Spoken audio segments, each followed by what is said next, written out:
Welcome to the Good GMs Podcast. I'm E.E. Morris, and today's episode is Raiders of the Best Parts. And now, here's Chuck and James. Hello, listeners and viewers. My name is Chuckie Tee. And I'm James Currie. And today we're going to be talking about games and things that we like about them. That's kind of what we do every day, but today's going to be a little fun. Yeah, specific, little nuggets that we really we like to latch on to, and it even bring over to other systems if applicable, and talk about just the way they work. Yeah, like cannibalization and Frankenstein-ism, that kind of usual fun stuff to talk about. But first, I don't know about you, but I've played a few games since the last time we discussed this. Yeah. Just a couple. Just a couple.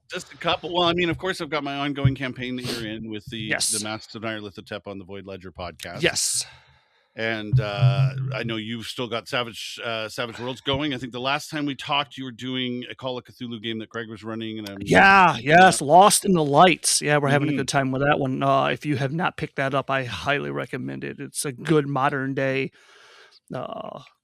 just romp through Vegas and just horrible shenanigans. Of course, that's the way to go. Anything else, or just that mostly? Just that mostly. I think you did a vampire game too, not that long ago. Yeah, not too long ago. Yes. The lovely and talented Miss Rainey ran us through a good session, good story, a nice story. A couple of sessions. She wrote that one actually. Yeah, she did. Because if that was off her head, wow. She needs to rearrange her shit and start doing some other stuff because she's talented. That was good stuff. Absolutely. And we'll have her on, I think, to talk because that was her first time running a game. So we'll bring her back sometime to talk about the first time. Oh, awesome. The first time GMing. I've done a couple of games since then. I played Discworld. It's a Modiphius game. My friend had the Kickstarter, I think. And basically, if you don't know Discworld, it's a wacky, goofy, pun-filled book series by Terry Pratchett, and the role-playing game is interesting because the stats, the character sheets are just like descriptions, and the whole point of them is to make them as punny and loophole-y as possible. So for example, my character was really good at telling lies, which I could use to not only tell lies but to tell if lies were happening. Nice. Right. Nice. And then also another one he had was it was always knows where lost is. So he's always ever aware of where lost is, so he can avoid it, right? And if something's lost, he might be good at finding it because he knows where it is. Okay, interesting. Just tell me, did someone get to play Death? No. Oh, I think we had a person who was a troll or something who joined the City Watch, but was mistaken because they were really obsessed with clocks and stuff. And when they joined the City Watch, they thought it was a way to tell time better. Damn it! I know. It was a fun game. It was really good. My friend Courtney ran that, and then I also ran a game of Honey Heist by Grant Howitt, which is. Grant Howitt is a notorious one-sheet RPG maker. He made a whole lot of if you look up the name Grant Howitt games, you will find way more content that you'd be comfortable reading. But basically, the game Honey Heist, you play bears who are trying to steal some honey, maybe possibly an award-winning queen bee who'd been deposed and is now returning to claim her crown. And the difference between you as a bear is that you also have a hat. So it really changes the dynamic of, the two stats in the game are bear and criminal. If you go too far bear, you end up rampaging and eating, people and stuff. And if you go too far criminal, you have to at some point betray your group. Oh, so it's a silly okay. Game. Yeah, okay. Very Nice. very silly. Make it up as you go along game with that involves I think one die. Everybody just rolls. Wow. All right. Yeah. But sometimes that's what you need. That's just what you need. You need that. whimsy. You can run it. Yeah, that's and the whole simplicity. thing. Just boom, here you go. It's out there. It's free. You can donate to them Nice. to help them out. But if you just sitting around and people are hey, you guys want to play a role-playing game? Yeah, what do you know how to play? Well, I know this, I know this, I know this, I know this. Well, none of them are the same. Why don't I run us through a stupid game like Lasers and Feelings, or Fuck It's Dracula, or any of these one-sheet games that everybody can learn in a minute, right? Nice. So, nice. Yeah. But from that game in particular, I would say there's not a whole lot I would take and cannibalize for other games that I'm running, because it's very simple. But the idea of what we're doing here is that there's certain rules and certain mechanics that I think are really cool and would help me. Like if I have an idea for a game and I'm running it in Call of Cthulhu or Savage Worlds or Dungeons and Dragons or whatever, if there's a mechanic that I like from another game, why can't I take it? Why can't I steal that? Right? Like exactly. And I've heard lots of other GMs talk about this. They talk about, hey, I was running this and this situation came up, so I didn't like the current system, how the current system handled it, but I remembered how this other system handled it, and so I just ported that in. Right. And sometimes it works, and sometimes it doesn't. So and it's if it's your value will carry. It's your homebrew. Might as well make it the right. game you want it to be. Right. So one of the reasons this came up, I think, is that for me, actually, a good example. And if you don't mind, I'm happy to start. Go ahead. Go ahead. So I really like the luck mechanic in Call of Cthulhu, and not so much for the spending. I do like it for the spending it, but the way I wanted to adapt it is certain things are outside of the realms of skills. So you play a game like, say, Savage Worlds, right? You have bennies. You can spend bennies to change things, like mechanically, or to heal, or like protect, to protect yourself from damage, etc. And we'll get into bennies because I feel like that's another one we can use. But for example, I was playing Savage Worlds, and I like the idea of a luck roll. Like, I'm gonna get out of the like escape from the club where the bad guys are trying to kill me, and I want to get in a cab, but it's 3:00 in the morning and it's out in the middle of like a bad part of town. What are the odds of a cab driving by? Like, what do you roll for that? Like, what's the roll for, is a cab gonna drive by? All right. And you can arguably say, well, I spend a penny, a cab drives by. But one of the things I like about it is I said, okay, give me a luck roll. What does that mean in this? What I suggested was that for every penny, you get to roll a d6. If it's something that's really rare, like a cab being in that part of town, every 6 you roll, tell me how many 6s you roll, right? If it's something that's like a 50-50 shot, I'll say give me a 4, 5, or a 6. And that way, if they roll 1 6, cab comes by, the guy, maybe it's not the fastest cab or whatever, but they roll a couple of 6s. It's like, cab it just happens to let somebody out just as you get out, and you can hop in that cab and say, drive, I'll take me to the airport, whatever. And I like that idea of just being able to, like, how does fate decide this? Okay. All right. That's okay. All right. Well, for me, for Savage Worlds, because I'm not very good at it, but it goes with their 3 core things: fast, furious, and fun. And I mean, your method, the idea of it sounds fast, because it's just, okay, how many bennies you got? Okay, that's me d6s. Boom. I'm looking for this numbers. What have you got? Yeah. Okay. Boom, boom, boom. Yes, no. Here we go. And the more bennies you have, the luckier you are. Which exactly. Which I like that. Okay. Yeah. All right. Yeah. When it comes to, because to talk about luck, flipping over to like Call of Cthulhu, there are those moments, like, because in Call of Cthulhu you could just like spend luck, like, here you go, boom, as long as you have it. As long as you have it. So right. It's like, okay, I don't know. I mean, and they give you advantage and disadvantage dice, so that kind of handles a lot of that stuff. But I don't know how you would do it, but would there be a way in Call of Cthulhu to add in like a Benny system? Right. Because like how you said, like, you're changing the narrative. And again, you could, as the keeper, you could always just say, you come out and say, hey, I got out of the club, and is there a cab? And you go, I don't know. Is there a cab? I've always loved it because I've done it. I've done it like because the last several years I've gone to Chaosium Con in Ann Arbor. Mhm. And one of the things I enjoy doing is when they ask me these questions, or even if they don't, if there's like, they're just, they're kind of scrambling. It's like, well, hey, you could give me 5 luck. Right. So you can use luck or right? you can make a spec. You can roll against your luck, but I'm going to need a hard success. Right. Yeah. So it's like, hey, it's like that little drug dealer thing. Hey, what are you feeling like, buddy? You good? You good for it? Well, I also like the idea of doing that with almost any game where it's like, I can give you this thing, but something bad's gonna happen. Do you want that? Like, right. There was oh my god, I think it might have been for Savage Worlds. No, the original Deadlands Classics. Okay.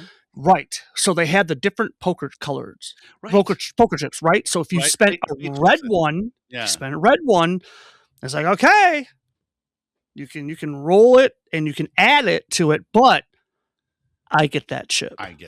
Yeah. Yeah, now I get to use it, So that was always fun. That was always fun. So giving power like to the GM. Yes. The only flaw with that in general, and we can talk about this in another topic is the us versus them thing, because it's GMs. Right.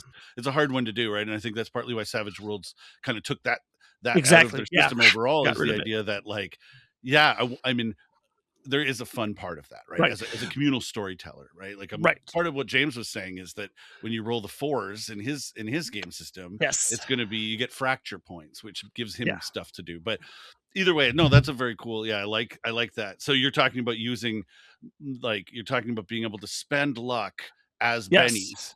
Like, okay, I'll give you the thing you want, but it's going to cost you this. There's make a choice. Make a choice. Yeah. You want to make? Do you think you could do that hard roll? Mm-hmm. Or you can just give me 5 more points. Yeah. And I'll give it to you. Like you got it. Yeah. No, I like that. If you're down to 40, or it sounds like a lot, but it's not. No. It's not. Mm-hmm. And you're like, oh man, dude, it also means they just kicked open the door. They just kicked open the door. You got 3 guys that just scrambled out. What are you doing? You hoofing it? Or do you think there's a cab there? Oh, here's the 5 points. Thank you so much. I appreciate that. Yeah. Well, and another thing I like about Call of Cthulhu, again, we talk about the same systems because we're still sort of learning them, but there's more to come after this. But oh god, yeah, I do like the pushed roll thing, and I've used that. I've kind of made up a game before where it's the 2d6 sort of system where 7's the average roll, and based on like how hard the thing is, you change the number. But I never really liked it. One thing, I think it's probably how it was run by the person who ran it. But I've played games where you fail the roll.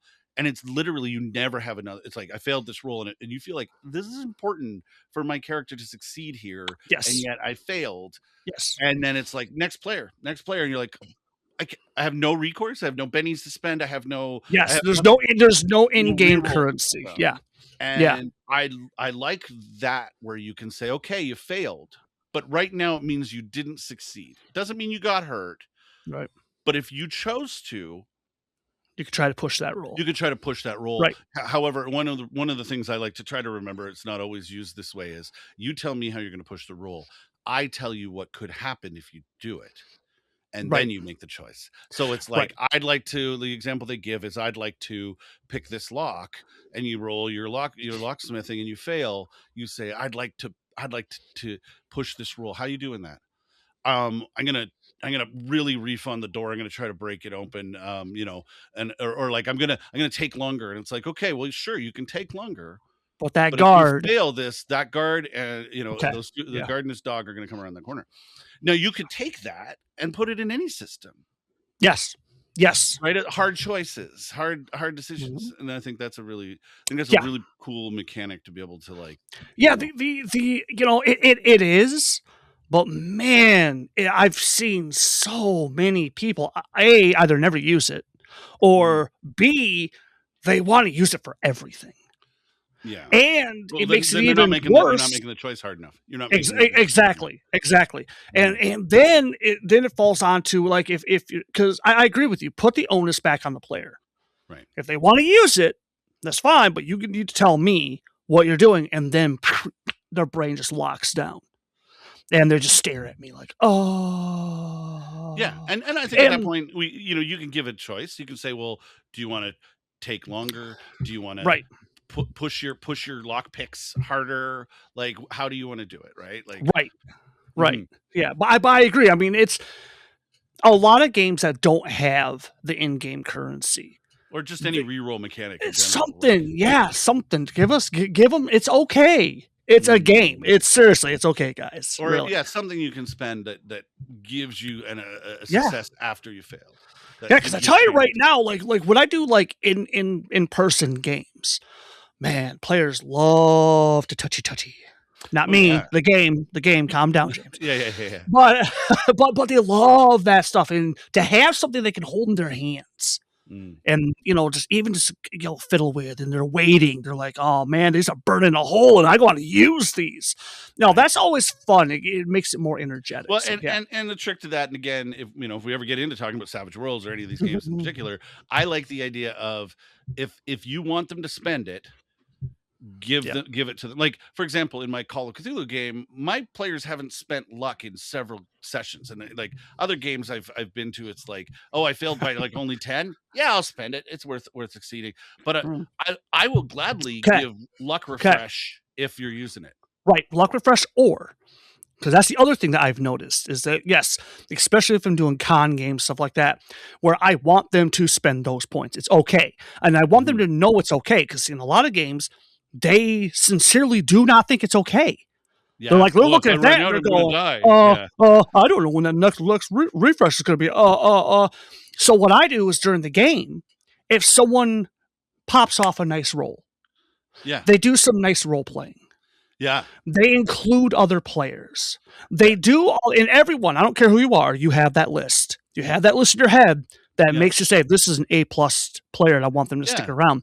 So what I do is I'll be like, dude, damn, that was awesome. Take 2 points of luck. Take 5. Yeah. Take a couple. No. I did 5. That was way too much. I learned. Well, but no, that's it's the other like, thing too, take it on. If you're given big chunks, you're more inclined to get them to spend those big chunks. Because it's way more fun when they lose by there's oh man, I need I got a 15 in this skill and I really want to succeed, but I rolled a 32. I've got to spend 17 points of luck. I'm not going to do it. But if you're throwing 5 points here and there, who cares, right? But again, but that becomes pulpy, right? And exactly. And that's where you got to weigh it. You got to weigh the mechanic of the game of the thing you're including, because it could break your game. Like, this is the thing we're telling you guys some habits of here's some cool ideas that we've found. Yeah. It's know the tone. Here's what happens when you mix this chemical with this chemical and you drink it. We don't want to poison anybody's games. So no, because you got to know the tone. Right. Know the tone of the game. Yeah. One of the other things that Call of Cthulhu has that I think a lot of games have that we can talk about here too is a failing forward mechanic of some kind. So, for example, with Call of Cthulhu, if you fail, you get to if you're sorry, it's when you succeed, you get a check mark, but you have to fail to get the the advancements. But I'm thinking more like Kids on Bikes, for example, has adversity tokens. Other game systems have stuff like this where is it some of the Powered by the Apocalypse, but some of the games, if you fail the thing, that's how you gain experience. You don't gain experience from doing a thing you already know how to do. You gain experience from trying something and failing at it. Yeah. And that's really clever. And same with Firefly. Firefly, the system for Firefly uses that too, where the way the stories are supposed to be delivered is, and if you think of the show, they fail a lot at the beginning. Yep. And so through that failure, they become better. Well, and so by the end, they have huge, big successes. So it's imagine you're playing Savage Worlds where you have Benny system, but you get your bennies, and you can say to and I know I've done this kind of thing where you're okay, so you can roll this, but if you fail it and just choose that you failed it, I'll give you a Benny. Yes. That you can use later, because it's for the story right now in the story, you succeeding at this doesn't change anything. You failing at it makes the story happen, right? Right, yeah. The guards don't know you're in the city, so why not let them know you're in the city, and then we can have some fun, right? What about support mechanics? Right. Because for me, I've learned recently that like if you have 2 or more players all in the same scene, but it's just like one guy talking to the guard, it could be kind of boring, or worse yet, if that guard latches on to the wrong player, the muscle is talking to the debutante to get into the party because they're trying to sneak in through a side door, and the muscle is not your face, is not your social character. No. And then the other social characters are like just chomping, like, there's a little bit of tension there, but I like support because it gives the muscle the opportunity to have some shine, but then you also have the face is there to give some support, do something. And to some do games don't have that. No, they don't. It's like, well, I'm here, and then certain times, obviously, as a GM, you got to say, no, you can't help him pick that lock. You just be getting in his way at this point. Exactly. But you can have, if you have a clever player, it's like, well, what if I'm holding a candle? Yes, I'm showing a light. I'm doing something. I can give him a shoulder rub to keep him calm. Whatever it is, right? So how? And then what do? You give him in Call of Cthulhu, you can give him a bonus die, and you can give somebody inspiration. Okay. Nice. D&D. Adversity tokens that you get. You like, I think everybody starts with 3 in a game of Kids on Bikes, for example. Okay. And you get them when you fail a thing. But you can spend them to give a +1, and you think you can spend a couple at a time on a player. So and obviously, if you're in the room with them, like, you can't spend your adversity token to help somebody if the party's split up. But if you happen to be there and something happens and they need to roll one of their dice to see if they succeed, even after they failed, you can be like, well, I'm going to give them 2 of my adversity tokens. That's cool. That's cool. And then you, as a GM, you say, how are you helping? What did you do to give him those? Like, giving him the adversity tokens is mechanical. You say, well, I held the candle, right. Right. And because again, I hate to keep bouncing back to Savage Worlds, but because right now that's one of the games I know the best. Yeah, so absolutely. Okay. But a lot of, like, when you make your characters, they have built-in edges that can automatically give to other players. Some of them, yeah. Right. And so that's I was thinking about that. I'm trying to think what other ones, because there are some games that they do handle that, but I have noticed though that has slowly becoming a trend the last couple of years, is getting those support characters more of a role. Like, everyone wants to play a bard now. Everyone wants to play a bard now. I mean, I don't remember it very well, but I remember the Buffy the Vampire Slayer game. Yes, Eden Studios. Yes. Right. Yes. So they had it set up that I think what were they called? Plot points. Points. Yes.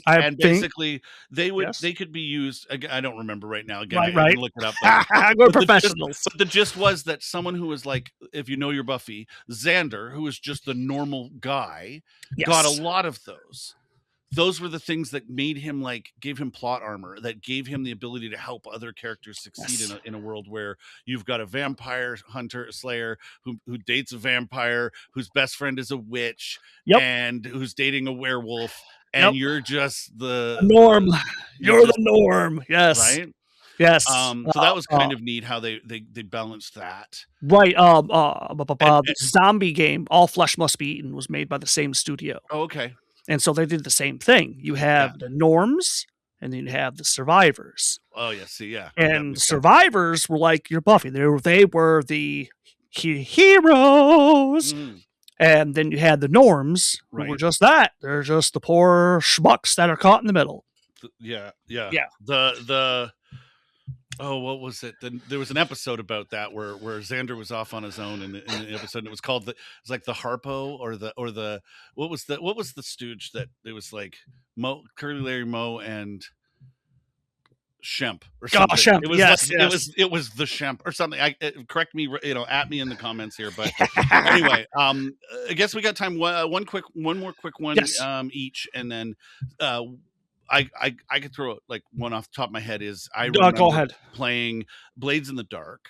Oh, And yes. and I've yes. seen this in other games too, where you clocks, right? Yes. So you draw a circle somewhere on the board, and you divide it into 4, 6, 8, whatever, and then you can use this a couple ways. Like I like you it can actually. say, okay, so this is the clock of when the bad guys are going to come in and notice that you're like the alarm is going to get pulled and the guards are going to be coming after you.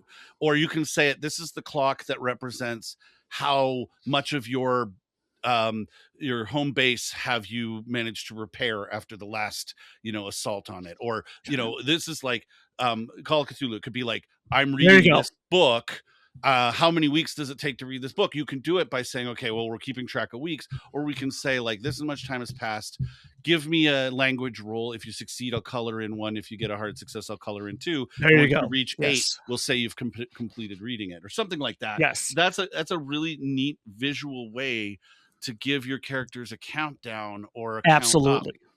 Absolutely. Yeah, absolutely. Because that for, like I said, the convention game, I've been toying with that idea because when I'm running it, there is a time factor to it.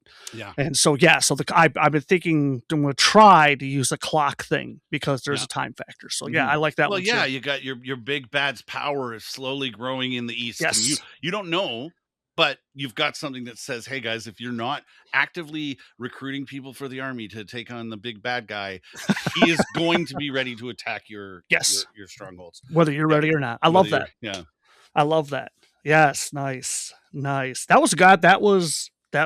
That's a good one. I like the let's close it out on that. You think? Sure. Well, if you want, yeah. Like, and the other place I remember seeing the clock kind of system was in a game, and if I may be wrong, but I remember it was a one-shot game, a world-building game called A Quiet Year. Or The Quiet Year, and it takes place. Use a deck of cards to decide what happens with like prompts, and like every month is represented by every season is represented by a suit. Okay. And you flip cards, and then when you get the king, you automatically go into the next season. Whatever. Not the point. Each card was a prompt, but when you decide at the beginning of the game if you want to do a project, we're gonna invent. Like, we're going to start an agriculture in our small, like, post-apocalyptic survivor camp. I think, one of the things we're going to do is start a farm. Great. How many weeks or, how many periods of time do you think it's going to take you to do that? And then at the beginning of each round, you color in one, and you can say, you know what, I'm going to use my round to actually assist in that, so we'll color in a second one, so you'll get it done faster, so you have food before winter comes, or you have built a wall before the Mongol hordes have come. Nice. Okay. Yeah. So keeping track of progress. Interesting. Yeah. Nice. All right. Yeah. There you go. I love that. I love that. No, because I again, in-game for me, in-game currency is king. Because whether you're playing the high pulpy or whether you're playing just the gravel horror, it can make it just as bad because, man, what are you going to spend that on? Because you don't have much. You gotta make that choice. There's a way to game that system too. Just to be fair, is I created I thought of it a survival horror game like setting for Savage Worlds. For example, in Savage Worlds, everybody gets bennies, and you can spend them and you get more back. The version that I made, everybody switches between characters. There's like 12 characters, and they're all in a camp, and the serial killer's coming after each of them. Right. You can switch characters from time to time. So what I had thought of is, what if the bowl of bennies is in the middle of the table? Ooh. And there isn't any more going in there, but you can use them.